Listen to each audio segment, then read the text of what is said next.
sini kami dari kelompok 5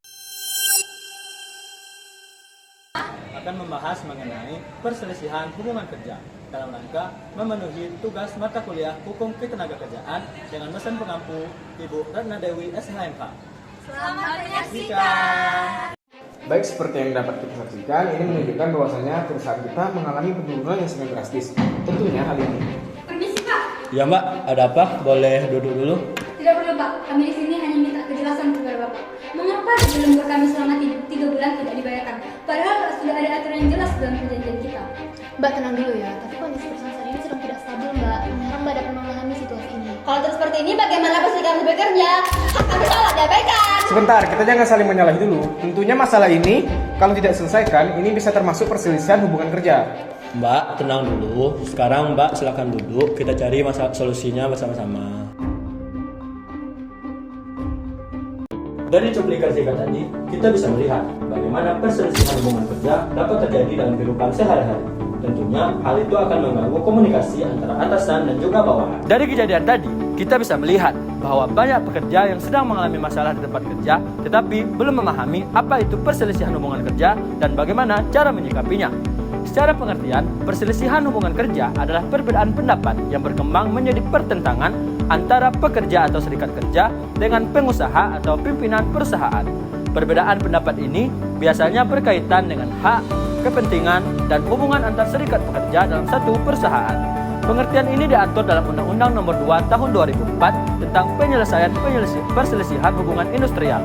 Undang-undang ini dibuat untuk memberikan kepastian hukum dan perlindungan bagi kedua belah pihak, baik pekerja maupun pengusaha. Perselisihan hubungan kerja tidak selalu berarti konflik besar, tetapi jika tidak diselesaikan dengan baik akan sangat berdampak pada hubungan kerja ke depannya, produktivitas, bahkan kesejahteraan karyawan. Nah, dalam praktiknya, perselisihan hubungan kerja sering terjadi karena adanya ketidakseimbangan antara hak dan kewajiban pekerja dan pengusaha. Hubungan kerja yang seharusnya didasarkan pada kesepakatan dan keadilan, pada kenyataannya seringkali menempatkan pekerja pada posisi yang lebih lemah. Banyak pekerja sebenarnya sudah menyadari bahwa mereka mengalami ketidakadilan, misalnya upah yang dibayarkan tidak sesuai perjanjian, jam kerja yang melebihi ketentuan tanpa kompensasi, atau pemutusan hubungan kerja yang dilakukan secara sepihak tanpa alasan yang jelas. Namun, permasalahan muncul ketika pekerja tidak memahami bahwa kondisi-kondisi tersebut termasuk dalam perselisihan hubungan kerja yang diatur secara khusus dalam Hukum Ketenagakerjaan. Akibat kurangnya pemahaman tersebut, tidak sedikit pekerja yang memilih diam, merasa takut untuk bersuara, atau bahkan mengambil langkah yang keliru, seperti melakukan protes tanpa prosedur yang tepat, padahal Hukum Ketenagakerjaan hadir untuk memberikan perlindungan, baik bagi pekerja maupun pengusaha, agar hubungan kerja tetap berjalan secara adil dan seimbang. Oleh karena itu, sebelum masuk lebih jauh ke jenis-jenis perselisihan hubungan kerja, penting bagi kita untuk memahami bahwa setiap perbedaan pendapat dalam hubungan kerja sebenarnya memiliki jalur penyelesaian yang telah disediakan oleh hukum.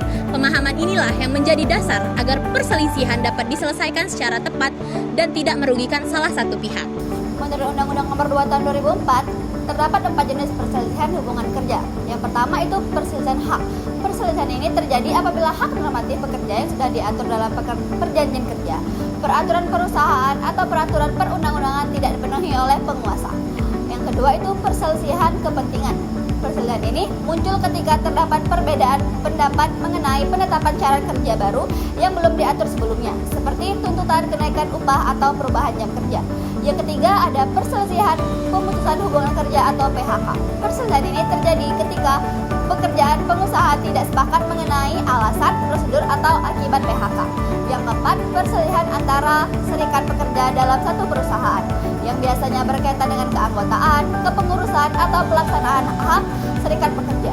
Dengan mengetahui jenis perselisihan ini, pekerja dapat memahami posisi hukumnya dan menentukan langkah penyelesaian yang sesuai. Penyelesaian perselisihan hubungan kerja dapat dilakukan melalui beberapa tahap yang telah diatur dalam undang-undang. Tahap pertama yaitu bipartit. Tahap ini merupakan tahap musyawarah antara pekerja dan pengusaha untuk mencapai kesepakatan bersama. Apabila bipartit tidak menghasilkan kesepakatan, maka perselisihan dapat dilanjutkan ke tahap yang berikutnya, yaitu tahap mediasi atau konsilasi melalui Dinas Ketenagakerjaan dengan melibatkan pihak ketiga, yaitu pihak netral. Selain itu, terdapat arbitrase, yaitu penyelesaian perselisihan melalui arbiter yang dipilih oleh para pihak dengan putusan yang bersifat mengikat. Jika keseluruhan upaya non mitigasi tidak berhasil, maka perselisihan dapat diajukan ke pengadilan. Hubungan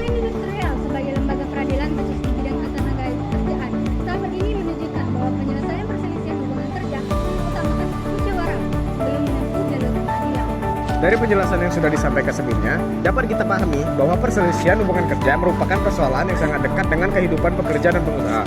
Perselisihan ini tidak hanya terjadi karena konflik besar, tetapi seringkali berawal dari hal-hal yang terlihat sederhana, seperti perbedaan pendapat mengenai upah, jam kerja, kebijakan perusahaan, atau pemutusan hubungan kerja. Melalui penjelasan tentang pengertian perselisihan hubungan kerja, kita mengetahui bahwa perselisihan muncul karena adanya perbedaan kepentingan atau pelanggaran hak antara pekerja dan pengusaha. Kemudian berdasarkan jenis-jenisnya, perselisihan hubungan kerja dapat dibedakan menjadi perselisihan hak, perselisihan kepentingan, perselisihan pemutusan hubungan kerja, serta perselisihan antara serikat pekerja dalam satu perusahaan. Selain itu, penyelesaian perselisihan hubungan kerja juga telah diatur secara jelas melalui beberapa tahapan, mulai dari perlindungan bipaprit, mediasi, konsilasi, arbitrase, hingga penyelesaian melalui pengadilan hubungan industrial. Hal ini menunjukkan bahwa setiap perselisihan tidak harus selalu langsung berujung pada konflik berkepanjangan, melainkan dapat diselesaikan melalui jalur hukum dan mekanisme yang telah disediakan oleh negara.